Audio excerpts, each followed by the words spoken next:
الحمد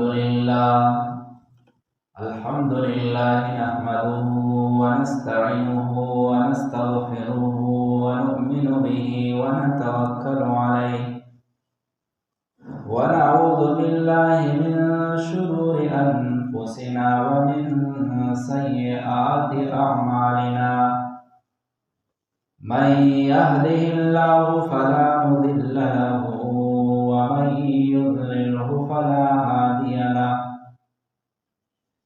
ونشهد أن لا إله إلا الله وحده لا شريك له ونشهد أن سيدنا وسندنا وحبيبنا محمدا عبده ورسوله أما بعد فأعوذ بالله من الشيطان الرجيم بسم الله الرحمن الرحيم يا بني آدم قد أنزلنا عليكم لباسا يواري سوآتكم وريشا ولباس التقوى ذلك خير صدق الله العظيم وبلغنا رسوله النبي الأمي الكريم ونحن على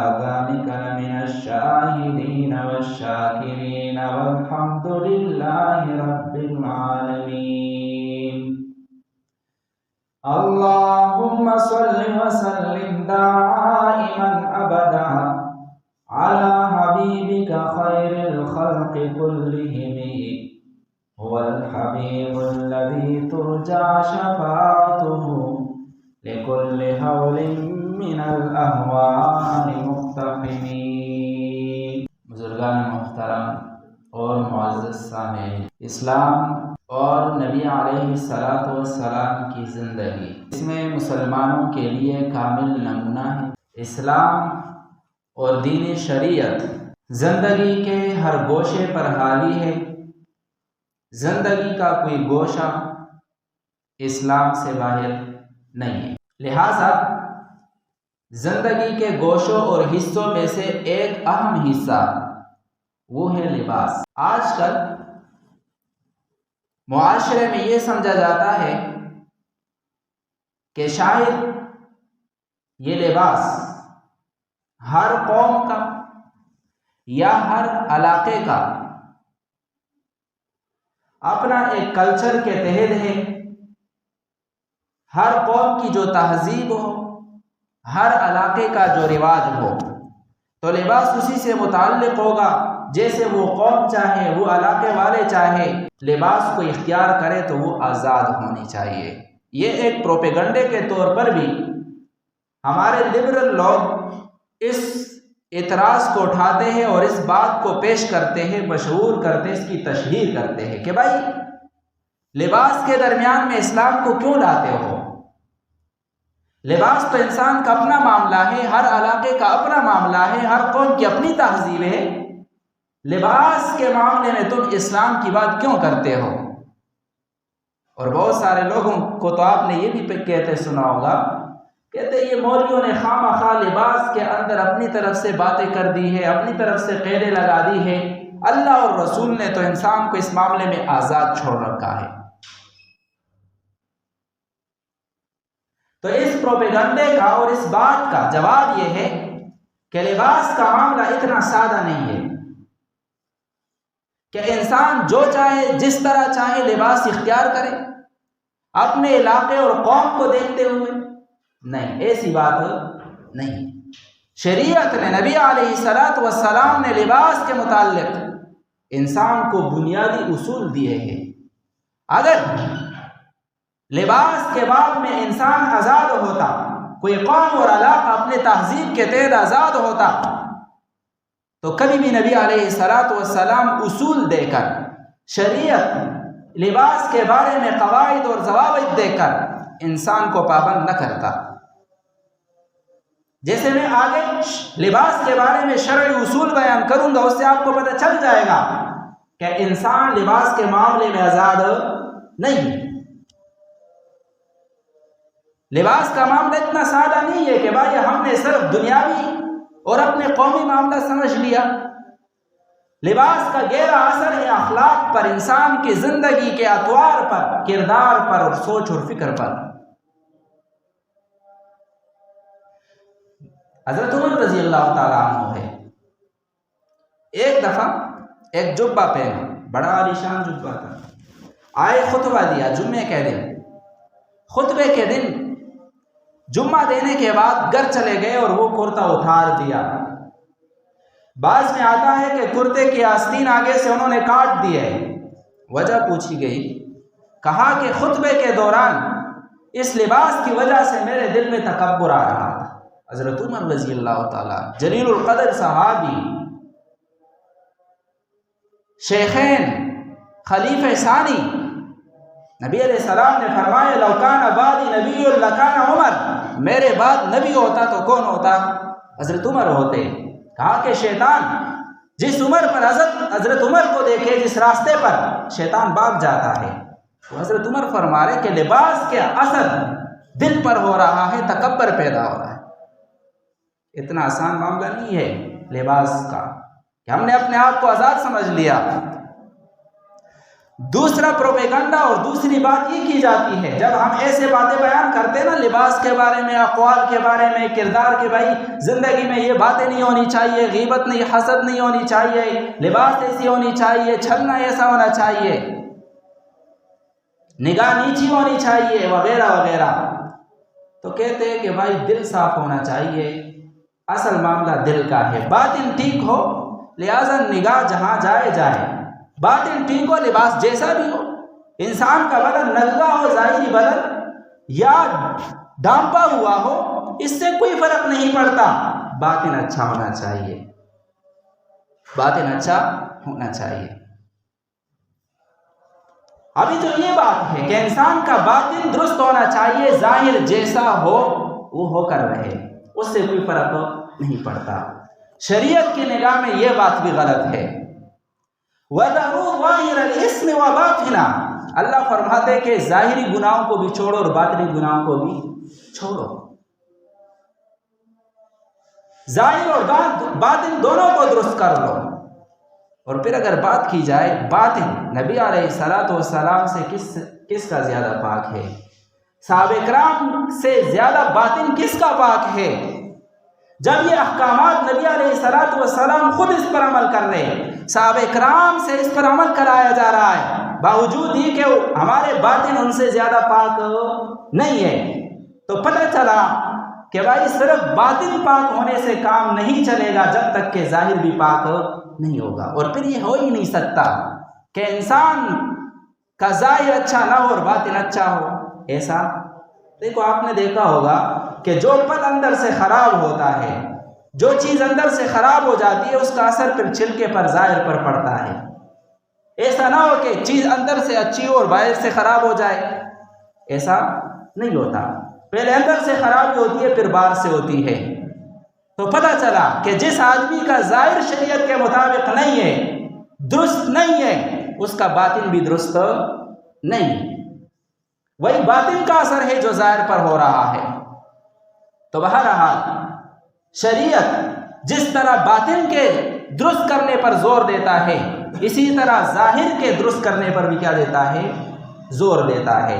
شریعت کے احکامات جیسے باطن پر ہے، اسی طرح ظاہر کے بھی متعلق ہے۔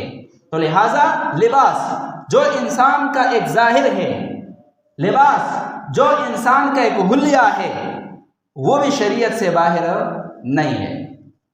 ہمارے پاس ٹائم کم ہوتا ہے، لہٰذا جو لباس کے بارے میں شرعی اصول ہے اس کی طرف جاتے ہیں۔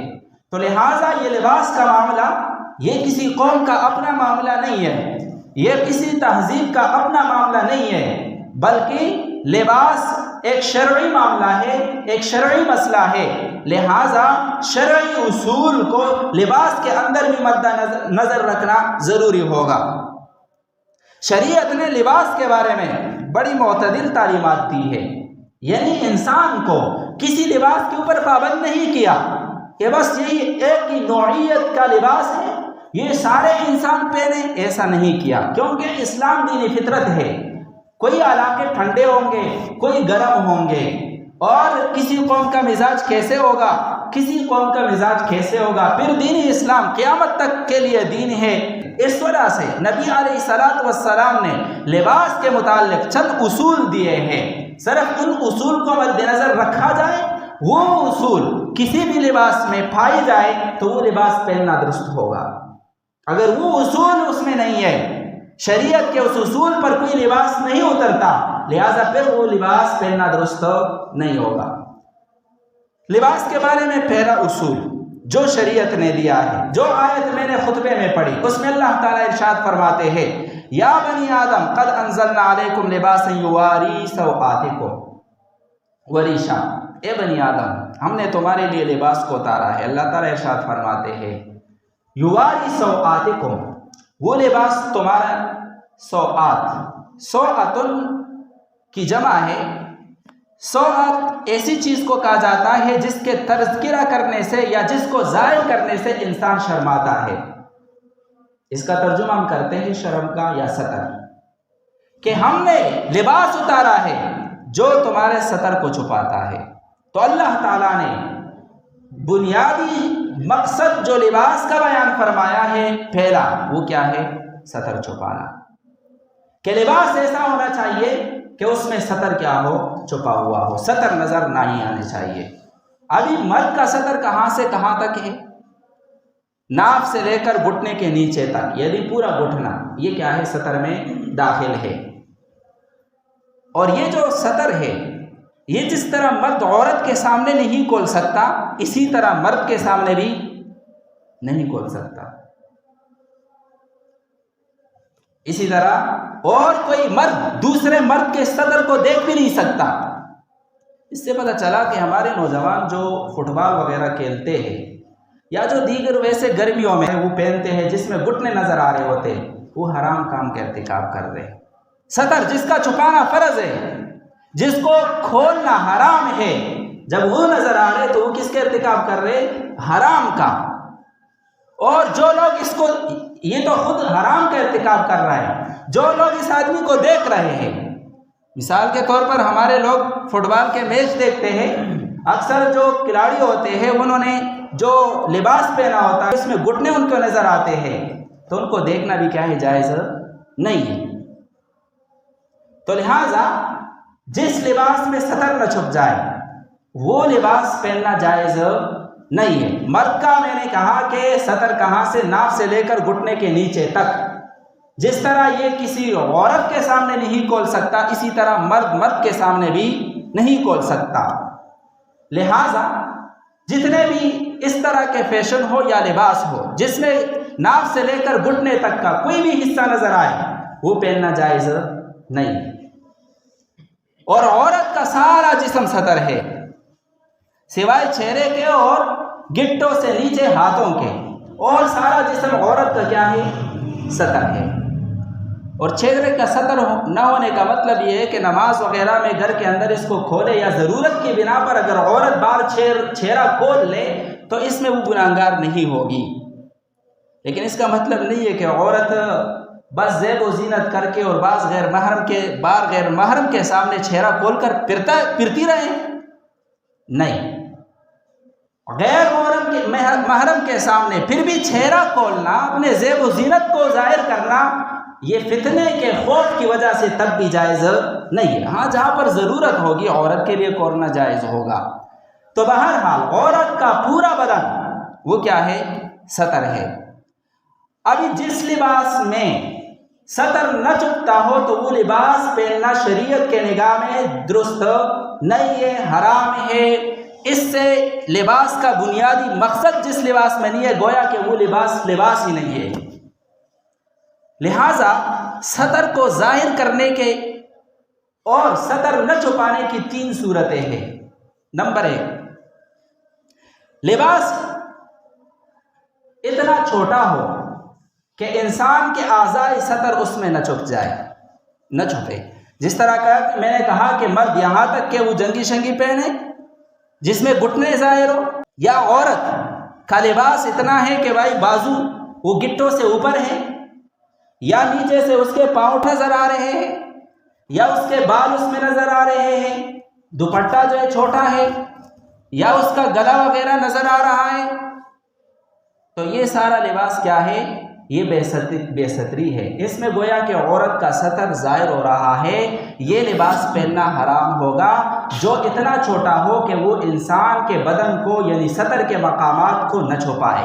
نمبر 2، لباس اتنا باریک ہو کہ باوجود پہننے کے انسان کے نیچے کی جو کال کی رنگت ہے وہ نظر آئے۔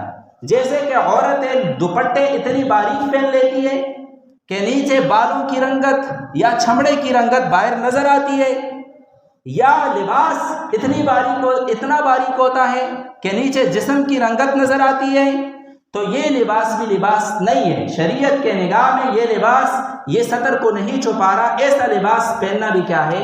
حرام ہے۔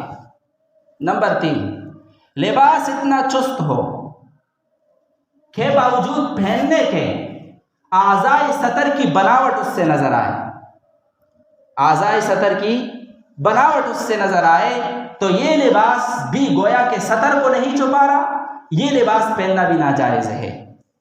لہٰذا ابھی ہم سوچیں کہ ہماری زندگی میں کون کون سے لباس ہیں مردوں کے اور عورتوں کے کہ جو سطر کو نہیں چھپا رہا، جس سے بنیادی مقصد جو قرآن نے لباس کے متعلق بیان فرمائے یواری سوآتکم، کہ لباس میں نے اس مقصد کے لیے اتارا ہے کہ یہ تمہارے سطر کو چھپائے۔ لہٰذا اگر لباس اتنا چھوٹا ہے کہ سطر کا مقام پورا نہیں چھپتا، لباس اگر اتنا باریک ہے کہ نیچے سطر کے مقام کی رنگت وغیرہ باہر نظر آتی ہے، اور اگر لباس اتنا چست ہے کہ سطر کی بناوٹ باہر نظر آتی ہے، تو یہ لباس پہننا درست نہیں ہوگا۔ ابھی مثال کے طور پر ہمارے معاشرے میں جو مرد حضرات ہیں وہ پتلون پہنتے ہیں، بعض پتلون تو ڈھیلا ڈالا ہوتا ہے، اس میں جو سطر کے مرد کے سطر کے اعضاء ہیں اس کی بناوٹ نظر نہیں آتی، لیکن اکثر جو پتلون ہوتے ہیں وہ کیا ہے؟ بہت چست ہوتے ہیں، بناوٹ ان سے نظر آتی ہے۔ لہٰذا ایسے پتلون پہننا یہ کیا ہوگا؟ ناجائز ہوگا۔ ویسے بھی ایسے پتلون کے اندر ٹخنوں کو چھپانا یہ حرام ہے۔ یہ کیا ہے؟ پھر یہ ہے کہ یہ کون یہ فرق کرے گا کہ میرے دل میں تکبر ہے یا نہیں ہے؟ بھائی یہ تو جس کی فطرتی سلیمہ ہو، جس کا دل پاکیزہ ہو، اس آدمی کو پتہ چلے گا نا۔ ہمیں تو تکبر کی تعریف بھی نہیں آتی، تو بھائی یہ مجھے کون سمجھائے گا کہ بھائی آپ نے جو نیچے شلوار لٹکائی ہوئی ہے یہ تکبر کے طور پر ہے یا نہیں ہے؟ اور پھر بات یہ کہ مسلمان ہونے کے باوجود، نبی علیہ السلام کے فرمان آنے کے باوجود میں خامخواہ شلوار کو تو جو لٹکا رہا ہوں، کچھ نہ کچھ تو ہے نا، دال میں کچھ کالا کالا تو ہے نا۔ حبیب صلی اللہ علیہ وسلم کا فرمان موجود ہے، وعید موجود ہے۔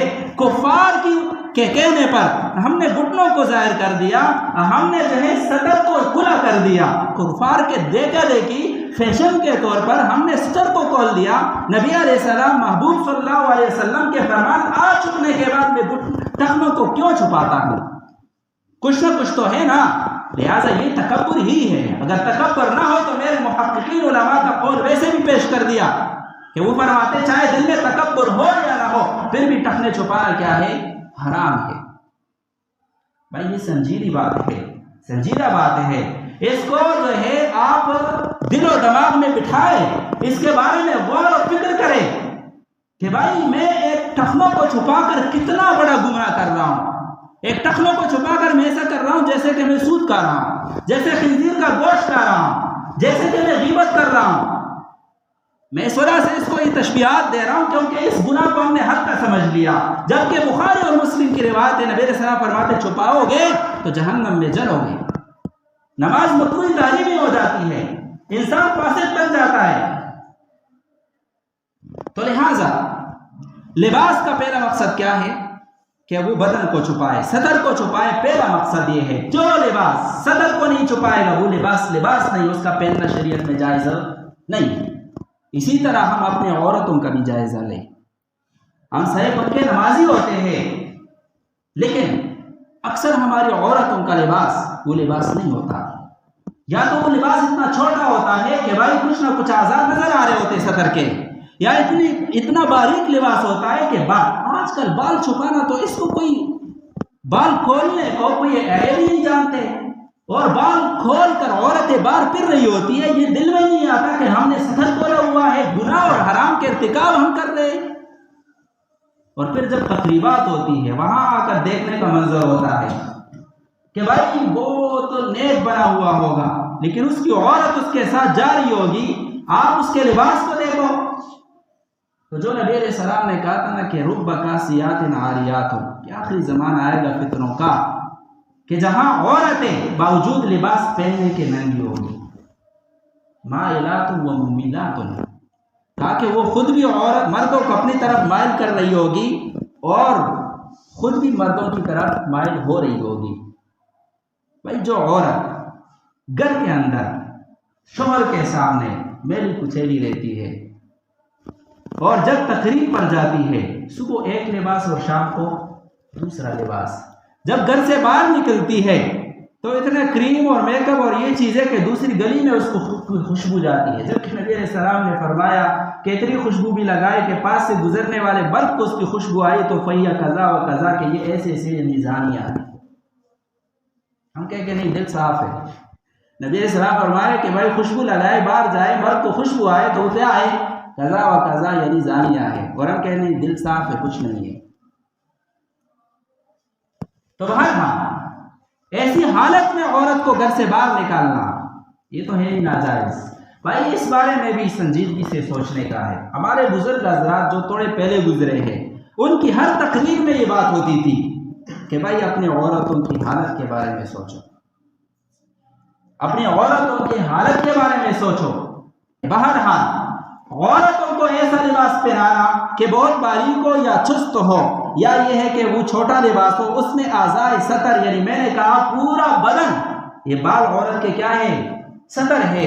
اگر یہ بال نظر آ رہے ہو عورت نماز پڑھے تو نماز نہیں ہوتی۔ یہ جو گردن اور یہ چہرے کے علاوہ جتنے بھی اعضاء ہیں یہ سارے کیا ہے؟ یہاں پر اکثر عورتوں کو میں نے بھی دیکھا ہے کہ وہ جب نماز پڑھ رہی ہوتی ہے تو ان کا یہ جو بازو ہے، اصل وہ شمیز جو پہنتی ہے نا وہ یہاں تک ہوتی ہے، اور آگے کوئی جاری شاری کا جو لباس ہوتا ہے وہ نیچے تک، تو وہ یہاں تک تو جاری ہوتی ہے، وہ شمیز یا شمیز کیا کہتے ہیں اس کو، یہاں تک ہوتا ہے، یہ سارے بازو نظر آ رہا ہوتا ہے، اس میں بھی نماز نہیں ہوتی۔ تو بہرحال لباس کا پہلا مقصد کیا ہے کہ وہ سطر کو چھپائے، لہٰذا جو لباس سطر کو نہیں چھپائے گا وہ لباس نہیں ہے۔ نبی علیہ السلام کے ارشاد میں سنا رہا تھا کہ آخری عمر میں، آخری زمانے میں، فتنوں کے دور میں عورتیں آئے گی۔ یہ نبی علیہ السلام اس وقت ارشاد فرما رہے نا کہ جس وقت علماء، اس کے بعد کے زمانے کے علماء بھی اس کی تفسیر میں حیران تھے کہ بھائی اس سے کیسی عورتیں مراد ہوگی، یعنی اس زمانے میں یہ تصور ہی نہیں کیا جا سکتا تھا کہ عورت ایسی بے پردہ ہوگی۔ نبی علیہ السلام نے فرمایا کہ رب کاسیات عاریات، بہت سارے عورتوں نے کپڑے پہننے کے باوجود وہ ننگی ہوگی، جیسے میں نے کہا کہ لباس کا یا بہت چست ہوگا یا اس میں نیچے رنگت نظر آئے گی، یا یہ ہے کہ چھوٹا لباس ہوگا، اور کہا مائلات ممیلات۔ پھر آگے فرمایا کہ ان کے جو سر ہوں گے یہ بختی اونٹ کے کوہان کی طرح ہوں گے۔ اس میں مفسرین پہلے بڑے حیران تھے کہ بھائی بختی اونٹ کے کوہان کی طرح سر کیسے بنائے جائیں گے، کیونکہ اس وقت تو بالوں کو عورتیں نیچے لٹکایا کرتی تھی، مینڈیا بناتی تھی، لیکن آج کل گویا کہ نبی علیہ السلام نے اپنے آنکھوں سے اس معاشرے کے عورتوں کو دیکھ لیا تھا اور نقشہ کھینچا تھا۔ آج کل کے عورتوں کے سروں کو دیکھو، بالوں کو دیکھو، انہوں نے جو ہیئت بنائی ہوتی ہے تو اونٹ کے کوہان سے زیادہ کسی اور چیز کے ساتھ اس کو تشبیہ نہیں دی جا سکتی۔ بال یہاں اوپر جمع کیے ہوئے اور چھوٹا سا دوپٹہ اوپر ڈالا ہوا، بالکل ہو بہو اونٹ کے کوہان کی طرح۔ نبی علیہ السلام نے فرمایا کہ لم یرحن رائحۃ الجنہ، ایسی عورتیں جنت کی خوشبو بھی نہیں سونگے گی، ایسی عورتیں جنت کی خوشبو بھی نہیں سونگے گی۔ لہٰذا اگر ہمیں اپنے اوپر رحم ہے، اپنے گھر والوں کے اوپر رحم ہے، بھائی دنیا چند دن کی زندگی ہے، یہاں سے ہم نے بہرحال جانا ہے۔ بھائی یار مولوی صاحب آپ یہ باتیں کرتے ہو، معاشرے میں رہنا ہے، کیا ہم سوسائٹی سے کٹ جائیں؟ بھائی یہ سوسائٹی ہمارے ساتھ کہاں تک جائے گی؟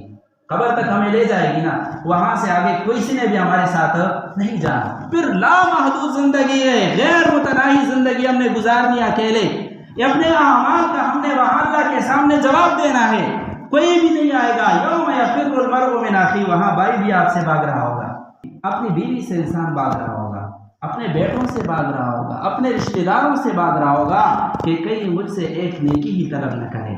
تو یہ کسی کام ہمارے آنے والے نہیں ہے بھائی۔ اللہ اور رسول کے لیے اگر ہم سوسائٹی سے کٹ جائیں، اس سوسائٹی کی ناراضگی کی بدولت اگر اللہ اور رسول کی رضا میں ایسی ہو جائے کہ کیا یہ خسارے کا سودا ہے۔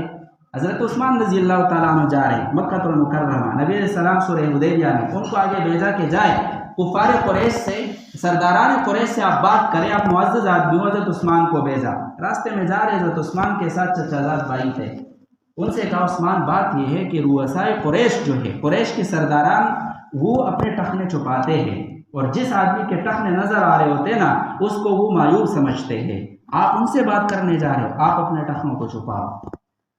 حضرت عثمان رضی اللہ تعالیٰ نے فرمایا اللہ ایسا نہیں ہو سکتا، کیوں؟ ہاکذا عذر صاحبی رسول اللہ صلی اللہ علیہ وسلم، لہذا میں اپنے حبیب صلی اللہ علیہ وسلم کی سنت چھوڑ کر کفار قریش کی عیب کی نظروں سے دیکھنے سے بچنے کی وجہ سے کہ وہ مجھے عیب کی نظر سے نہ دیکھیں، اس وجہ سے میں اپنے حبیب صلی اللہ علیہ وسلم کی سنت کو نہیں چھوڑ سکتا ہوں۔ تو دیکھو حضرت عثمان رضی اللہ تعالیٰ عنہ نے سوسائٹی کی وجہ سے، سرداران قریش کی وجہ سے، ان کے علاقے میں مکے میں جا رہے ہیں، لوگ برا کہیں گے کہ بھائی صوفی آ گیا ہے، ٹخنوں کو چھپا دیا ہے، کہا کہ نہیں، میں نے ان کو نہیں دیکھنا، ان کے تھانوں کو نہیں دیکھنا، میں نے حبیب صلی اللہ علیہ وسلم کی سنت کو دیکھنا ہے۔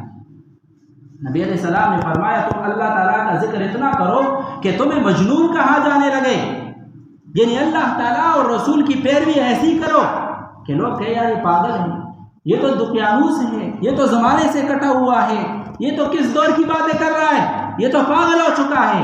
کہا کہ یہ تمہارے لیے فخر کی بات ہے کہ اللہ اور رسول کی وجہ سے زمانہ تمہیں برا بھلا کہے۔ تو لہٰذا سوسائٹی اگر ہم سے کٹ جائے، ناراض ہو جائے اللہ اور رسول کے لیے، بھائی ایک دفعہ سوسائٹی کے ساتھ ہمیں ڈٹنا پڑے گا۔ جب تک ہم سر جھکائیں گے اور سوسائٹی کے برائیوں کے سامنے نہیں ڈٹیں گے، یہ برائی ہمارے اندر بھی سرایت کرے گی، میرے گھر میں بھی آئے گی، عورتوں میں بھی آئے گی، بچوں میں بھی آئے گی، کوئی رکاوٹ نہیں ہوگی۔ ایک دفعہ معاشرے کو ناراض کرنا پڑے گا اللہ اور رسول کے لیے، تب مدد آئے گی اور راستے کھلیں گے، لوگوں کی بھی اصلاح ہوگی۔ اللہ تعالیٰ سے دعا ہے اللہ سمجھنے اور عمل کرنے کی توفیق عطا فرمائے۔ لباس کے جو دوسرے اصول ہیں وہ رہ گئے، انشاءاللہ آئندہ جمعے میں بیان کریں گے۔ اللہ تعالیٰ سے دعا ہے اللہ سمجھنے کی توفیق عطا فرمائے۔ سنت